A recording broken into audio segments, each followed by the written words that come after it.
Welcome to The Explainer. For most of human history, the mind was basically the stuff of philosophy and religion, a soul, a spirit, something you just couldn't measure. So today, we're going to tackle the incredible origin story of how we took that ghost in the machine and actually turned it into a science. I mean, that's the real question, isn't it? How do you build a science of the unseen? Well, this explainer is all about the quest to answer that. And our journey, it doesn't start in a lab with beakers and electrodes. Nope. It begins on the philosophical battlegrounds where the very first maps of the mind were sketched out. Okay, so this first great debate about the mind, it started centuries before anyone even dreamed of a psychology experiment. And what's wild is that it's a foundational question we are absolutely still wrestling with today. So, the core conflict really came down to two major figures. In one corner, you've got René Descartes, the nativist. He argued that we're born with certain knowledge already hardwired into our brains. And in the other corner, you have John Locke, the empiricist. He proposed that we start with absolutely nothing, a total blank slate. And Locke's idea of the tabula rasa, or blank slate? Wow, that was revolutionary. Think about it.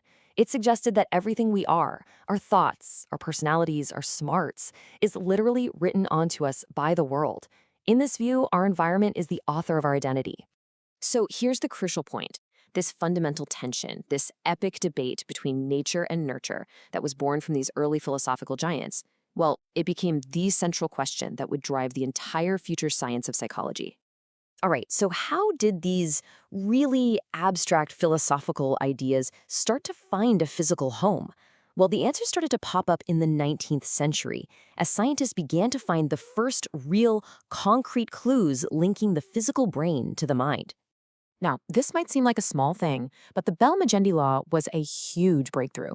It showed that the nervous system wasn't just some big, messy highway. No, it had specialized lanes, sensory information coming in on one and motor commands going out on another. And if the nerves were specialized, well, maybe parts of the brain were too.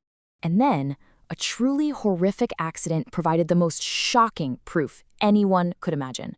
Phineas Gage, a respected railroad foreman, survived having a massive iron rod blast straight through his head.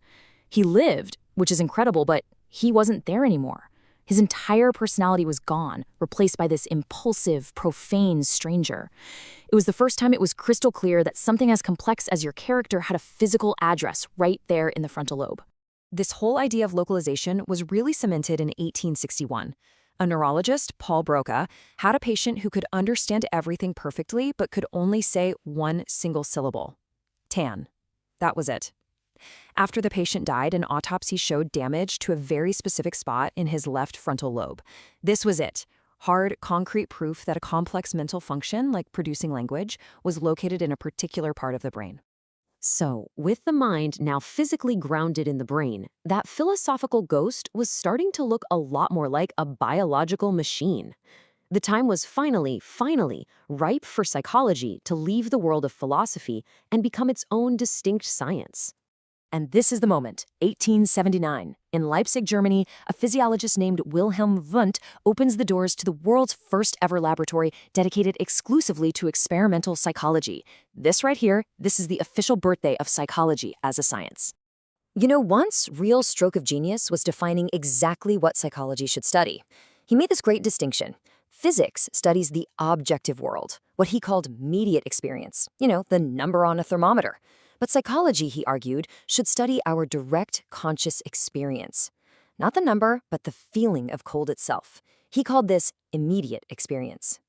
But Wundt's vision soon got kind of transformed, or maybe twisted, by his most famous student, Edward Titchener, where Wundt saw the mind as this active, holistic thing, a creative process. Titchener pushed a much more rigid, reductionist version in America. He wanted to break consciousness down into its basic building blocks, almost like a chemist trying to create a periodic table of the mind. So Titchener's approach, which we now call structuralism, became the first major school of thought in American psychology. But this whole goal of creating a periodic table of the mind, well, it was pretty much doomed to fail from the start. So why did it just completely collapse? Well, for a few big reasons. First, consciousness just doesn't work that way. The experience of a song is so much more than just the sum of its individual notes, right? Second, their method, introspection, was super unreliable. Different labs kept finding different elements. And finally, it wasn't useful. It had zero practical application. It couldn't help us understand mental illness, or how kids learn, or anything like that. But here's the thing, this failure was absolutely crucial. It was a necessary dead end. It forced this young science to stop searching for simple little elements and start asking much harder, better questions about the mind's more complex functions. And that led directly to one of the most famous and most fruitful failed searches in the history of neuroscience.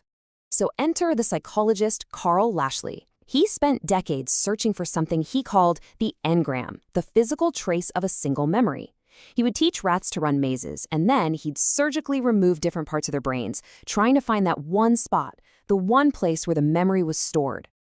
But he never found it. No matter which specific piece of the cortex he took out, the memory was never completely gone. He found that, for memory, the sheer amount of brain tissue mattered way more than its specific location. Even crazier, healthy brain areas could actually compensate for the damaged ones. And this right here is the perfect illustration of psychology's entire evolution. Lashley's failure to find the memory thing led to this profound new idea. What if memory isn't a file you can find in a single cabinet? What if it's a process that's distributed across a vast, interconnected network? This huge shift from looking for simple locations to understanding complex distributed processes, that is the journey that started with Descartes and Locke, and it's the very journey that defines the science of the mind today.